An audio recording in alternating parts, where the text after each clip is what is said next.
السلام علیکم ناظرین، اس ویڈیو میں ہم 10 block buster Pakistani drama series کے بارے میں بات کریں گے، لیکن پہلے آپ ہمارے چینل کو ضرور سبسکرائب کریں اور ہمیں فیس بک پر ضرور فالو کریں۔ نمبر 10، میرے ہم سفر۔ ڈرامہ سیریل میرے ہم سفر حالہ کی زندگی کی کہانی ہے، جو ایک پاکستانی والدین کی بیٹی ہے جن کی بیرون ملکی ماں ان کو پیدا ہونے کے بعد چھوڑ کر چلی گئی۔ حالہ کے والد نے اسے پاکستان لے کر آئے تھے تاکہ اسے اپنے بڑے بھائی کی فیملی اور دادی کے پاس پرورش دی جائے۔ اب حالہ ایک لالچی چچا اور چچی کے حوالے ہے جو حالہ کی پرورش کے لیے بڑی رقم کا معاوضہ لے رہے ہیں۔ ہانیہ عامر، جس نے حالہ کا کردار ادا کیا ہے، وہ نفیس کی پیاری اور سادہ بیٹی ہے جو اپنے چاچا رئیس اور ان کے خاندان کے ساتھ رہتی ہے۔ فرحان سعید، جو حمزہ کا کردار ادا کر رہے ہیں، وہ رئیس کے تعلیم یافتہ اور محبت کرنے والے بڑے بیٹے ہیں۔ مشکلوں کے بعد حالہ حمزہ سے ملتی ہے اور آخرکار حمزہ اپنی اصل محبت حاصل کرتا ہے۔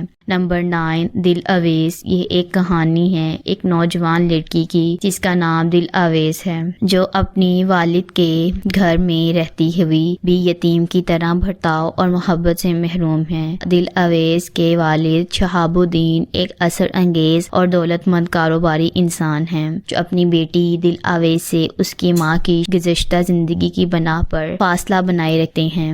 نمبر 8، سنگ ماں۔ کہانی خیالی شہر لاسپران میں واقع ہے۔ ہلمند عاطف اسلم عموماً اپنے والد نصر اللہ خان کی قبر پر وقت گزارتا ہے۔ ہلمند کو حاجی مرجان خان نعمان اعجاز پر انتقام لینا ہے، کیونکہ ہلمند یقین رکھتا ہے کہ مرجان نصر اللہ کو قتل کر کے ہلمند کی ماں زرسنگا سمیہ ممتاز سے شادی کرنے کے لیے کیا۔ زرگونا کی بیٹی گلمینا ہانیہ عامر، جو زرسنگا کی بیٹی زرگونا ثانیہ سعید کی بیٹی ہے، اور مرجان کا بیٹا اور ہلمند کا ننھا بھائی حکمت زاویار نعمان اعجاز ایک دوسرے سے محبت میں ہیں۔ زرگونا مستان سنگھ عمیر رانا سے نفرت کرتی ہے کیونکہ مستان نے زرگونا کے شوہر اسد اللہ خان کو قتل کیا تھا۔ زرگونا حکمت اور گلمینا کے تعلق کو مسترد کرتی ہے تو حکمت گھگ کرنے جاتا ہے، جہاں وہ گلمینا کے شہر گھر جا کر اعلان کرے گا کہ صرف حکمت کی بیوی ہی ہو سکتی ہے، لیکن زرگونا کا پتہ چلتا ہے کہ حکمت نے گھگ کیا تھا۔ مستان ہلمند کو قتل کرنے جاتا ہے، لیکن اسے اپنے والد کی موت کی وجہ سے روک دیا جاتا ہے۔ یہ ظاہر ہوتا ہے کہ مستان نے کے والد حکیم گرو بخش نصر اللہ کو قتل کرنے کے لیے مرجان کو زہر دیا تھا۔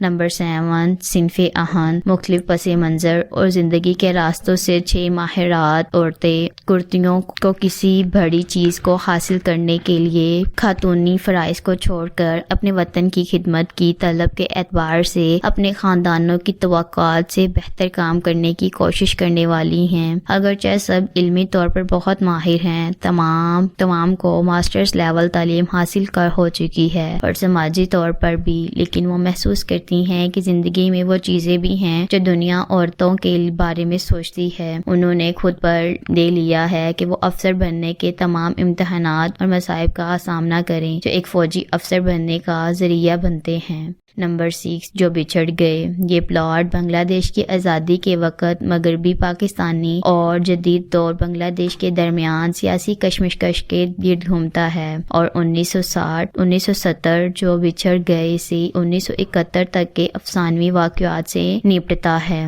جو بچھڑ گئے ایک پاکستانی ڈرامہ ٹیلی ویژن سیریز ہے جو کتاب پر مبنی ہے۔ بذریعہ کرنل سید آئی فرق اس سیریز کی ہدایت فلمز کے تحت کر رہے ہیں۔ ایسروکاری اور پروڈیوسرز حسام حسین اپنی بہن مہرین عالم بطور سکرین شریک منصف ہے، اور اسے علی معین نے لکھا ہے۔ اس میں وحاج علی، مایا علی کی اور طلحہ شہوار مرکزی کردار میں ہیں۔ 1970 اور 1971 میں ترتیب دی گئی۔ جو بچھڑ گئے بنگلہ دیش کی آزادی کی جنگ پر مبنی ہے، جس میں سکوت ڈاکہ بھی شامل ہے۔ اس کا پریمیئر جیو انٹرٹینمنٹ پر 12 دسمبر دسمبر 2021 کو ہوا اور ہفتہ وار نشر کیا گیا۔ یہ شو 13 مارچ 2022 کو 14 اقساط کے ساتھ ختم ہوا۔ نمبر 5، چھوک سرکار۔ یہ سلسلہ ایک صحرا میں واقع ملتان اور شور کوٹ چھوک سیال کے پڑوس میں واقع ایک قصبے کے قبائلی گھر اور لا قانونیت کے بارے میں ہے۔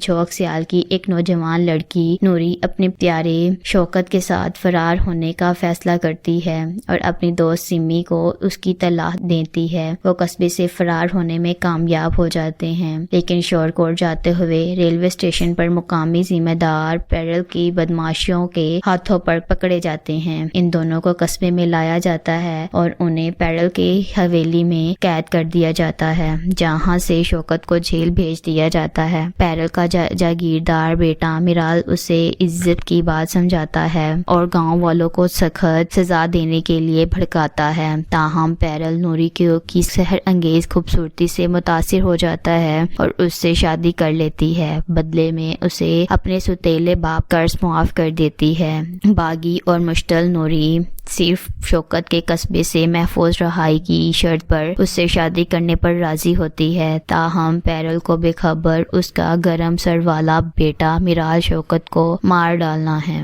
نمبر 4، یہ دل میرا۔ اینا ایک طاقتور بزنس ٹائکن میر فاروق زمان کی اکلوتی بیٹی ہے۔ وہ کیمیکل انجینئرنگ کی طالبہ ہے اور آئل انڈسٹری سے اپنی انٹرنشپ مکمل کرنے کا ارادہ رکھتی ہے، جس کا نام اس کے CEO ایمان اللہ خان کے نام پر رکھا گیا ہے۔ مختلف بات چیت کے بعد ایمان اپنی دلکش شخصیت کے ذریعے اینا کا دل جیت لیتی ہے اور اس سے شادی کے لیے تجویز کرتی ہے۔ اماں نے تقریب سے چند دن پہلے شادی منسوخ کر دی اور برطانیہ چلا گیا، صرف بعد میں واپس آ کر اس سے شادی کر لیتا ہے جب وہ اس کی منت کرتا ہے۔ اینا کی زندگی شادی کے بعد تنزلی کا شکار ہو جاتی ہے کیونکہ اماں اس کے خلاف ہو جاتی ہے۔ وہ جوابات تلاش کرنا شروع کر دیتی ہے اور امان کے تکلیف دہ بچپن کے بارے میں پتہ لگاتی ہے، جس میں اس کے والدین اور بہن کو اس کے والد نے قتل کر دیا تھا۔ ان کا رشتہ ختم ہو گیا ہے، لیکن امان نے میر فاروقی کو قائل قرار دینے کے بعد وہ دونوں دریا باغ ہو جاتے ہیں، جہاں امان کے والدین کو مبینہ طور پر قتل کر دیا گیا تھا۔ اگرچہ ایک ساتھ اب ان دونوں کے مختلف مقاصد ہیں، اینا کے لیے اپنے والد کی بے گناہی ثابت کرنا، جبکہ امان کے لیے اپنے والدین اور بہن کی موت کا بدلہ لینا۔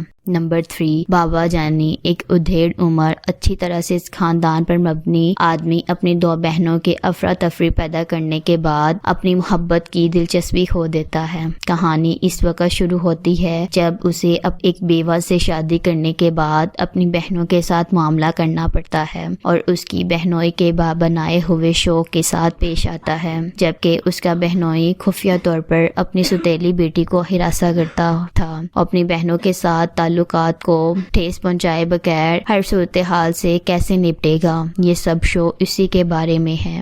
نمبر 2، امانت۔ زرار اور زنیرہ محبت میں ہیں اور شادی کرنے والے ہیں۔ زرار کی بہن سمرا اور زنیرہ کا بھائی راحیل شادی شدہ ہیں، رخصتی کے منتظر ہیں۔ زنیرہ ایک بگڑی ہوئی چھوکری اور لاڈ پیار والی بچی ہے۔ وہ اپنے گھر والوں سے خراب ہے اور اس سے اپنے سوا کسی کی پرواہ نہیں ہے۔ زونی کے موڈ کے بدلاؤ کا صرف زارا ہی سنبھال سکتا ہے۔ پھر دوست کو سمرا کی فکر ہے، اس لیے زونی کو خوش کرتی ہے۔ مہر کالج میں ہے اور صرف 12 امتحان باقی ہیں، لیکن اس کے چچا اسے امتحان دینے نہیں دیتے کیونکہ وہ کہتے ہیں کہ اس کی بھانجی ہونا اس کے لیے کافی ہے۔ اس کی خالہ اس کے چچا پر اصرار کرتی ہے، لیکن وہ حقیقت میں اس کا پابند نہیں ہوتا اور اپنے ذہنی طور پر معذور بیٹے کیسر کی شادی مہر سے کروا دیتا ہے۔ اس کی آنٹی نہیں چاہتی کہ ایسا ہو اور وہ متبادل حل کے بارے میں صرف سوچتی ہے۔ اس کا بھانجا فواد گھر آیا اور مہر سے شادی کرنے پر راضی ہو گیا۔ جلدی ہی شادی کرنے کے بعد جوڑا مہر کے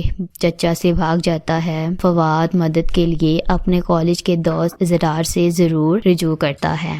نمبر 1، اے مشتاق خاک۔ دعا ایک پیاری اور معصوم لڑکی ہے اور اس کے اللہ اور اس کے مذہب پر بہت سے عقائد ہیں۔ مستجاب بوبی احمد ایک نرگسیت پسند ملحد ہے جو سوچتا ہے کہ جس سے وہ شادی کرے گا اس سے فوراً محبت کرے گا۔ جب دعا کے والدین سجاد اور نمرہ اپنے جھڑوا بھائی دیان دائی کو ایئرپورٹ سے لینے جاتے ہیں تو دعا ایک سفید کار کو اپنے گھر آتے ہوئے دیکھتی ہے اور اپنے گھر والوں کے لیے غلطی کرتی ہے اور یہ اصل میں مستجاب اور اس کی والدہ شکیلہ ہیں۔ مستجاب اور دعا کے رشتے کی گاڑی جب دعا کے والدین دیان کے ساتھ گھر آتے ہیں تو مستجاب اور دعا ایک دوسرے سے بات کرتے ہیں جب وہ اسے اپنے خاندان کے فارم کے ارد گرد دکھاتی ہے، لیکن دعا مستجاب کو اتنا نہیں کہتی اور نہ ہی اس پر کوئی توجہ دیتی ہے، جس سے اس کی انا کو ٹھیس پہنچتی ہے۔ لیکن شکیلہ بالآخر مستجاب کو شادی پر راضی کرنے پر راضی کر لیتی ہے۔ دیان اپنی ماں سے پوچھتا ہے کہ آیا دعا اس کے اور مستجاب کا رشتہ ٹھیک ہے یا نہیں۔ اگلے دن شکیلہ کو نمرہ کا فون آیا کہ دعا نے مستجاب کو ٹھکرا دیا ہے۔